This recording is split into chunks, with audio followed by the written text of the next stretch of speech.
Alright folks, welcome back. So today this is another katana breakdown. I'm doing this for a dojo friend of mine.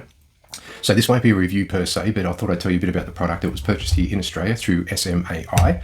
Now they were first established in 1985 here in Australia. I think Wollongong, they were first had their first base. And since then they've grown internationally, and they are a retailer, wholesale sales supplier internationally, primarily for martial arts equipment and fitness equipment and lots of other training equipment. So especially if you live here in Australia, it's worth just having a look through their catalogue there. It's quite extensive. They have everything from boxing, they cover all the gi, all the belts, all the focus pads, fitness and training equipment, weights, you name it. They've got such a big range. Part of that range is their katana range. Now, they want reliability and quality and affordability is part of their ethos in the company. So they have a range that I think their cheapest there is $175, and I'll put some pictures up as I'm sort of doing this to sort of tell you a bit more about the company.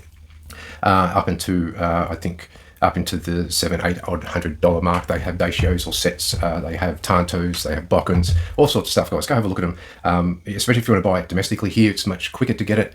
Just as always, check the laws and permit requirements in your state, especially if you are from Victoria. So I'm not going to review it and say this is good, this is bad, or anything like this. As I said, this is for a dojo friend, so I'm actually more focused on rewrapping the handle. She's had this for 6 to 8 months now, I would say. It is a 1055 steel, so it's a medium carbon steel. It is a PVC sayer that has like a transfer or shrink wrap type of decal, like a vinyl applied to it. So it's quite different in its application. A little bit of plastic reinforcement there, and you can see that wrap. It is called the Emerald Dragon. I think somewhere along here there's a little beastie dragon and a few other things going on there. And the Sayo, it's a nice setup little blade. It's I think this was one of the more budget conscious ones, and it's actually not a bad looking blade when we get it out.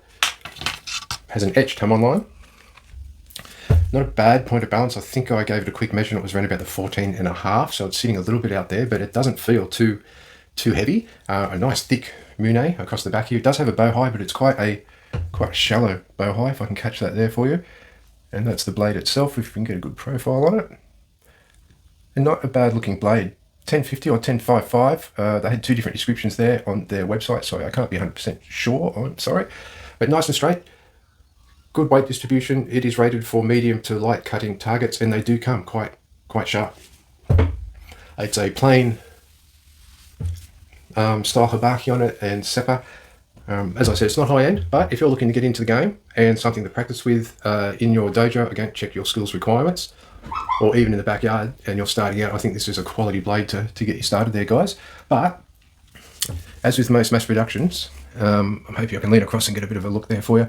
You can see here that the wrap is quite loose and becoming a bit unsafe to handle. You can actually see there it's pulling down around through the scar. And that's a good indication that there's some good grip going, there's some good temenouche. Because as you're swinging the blade, you should be squeezing and applying your hands in a certain way in order to pull the blade up so it doesn't wobble. It's a nice controlled stop, and that is usually where you apply some of that pressure, as well as a little bit on the back there. And you can see it mirrors that, so it shows pretty good technique. But unfortunately, the wrapping isn't up to the task. So that's where I said I'd be more than happy to do this and take the handle off and see what we can do. It's quite a standard handle. I haven't measured it, guys. He says, reaching for a tape. So just quickly, it's 27. That's about a 9 sword actually. So it's quite a big handle for a 71 centimeter blade. So plenty of grip there. I may just shape it a little bit, just to take a little bit out of the top there, because it's quite a thick handle, and she is not the tallest lady that trains, so maybe a little bit of tapering on that handle would help with her grip. But I'll consult with her before I do that. All right. So I'm going to shut up now. I've never taken this apart. I haven't actually had a good look at it through where the pegs are or anything yet, but I'm going to do that for you right now. So let's tuck into it, guys.